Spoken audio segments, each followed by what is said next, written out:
നമുക്ക് ഇൻസ്റ്റൻ്റായിട്ട് 4 മണി പലഹാരമായിട്ട് ഒരു അവൽ നനച്ചതുണ്ടാക്കിയാലോ?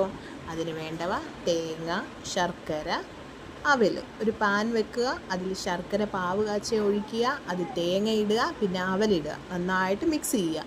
ഒരു 5-10 മിനിറ്റ് നമ്മളൊന്ന് അടച്ചു വെച്ച് കുറച്ച് കഴിയുമ്പോൾ എടുത്ത് നല്ല അടിപൊളി അവൽ നനച്ചത് കിട്ടും. നമുക്ക് 4 മണിക്ക് ചായയുടെ കൂടെ അവൽ നനച്ചത് കഴിക്കാം.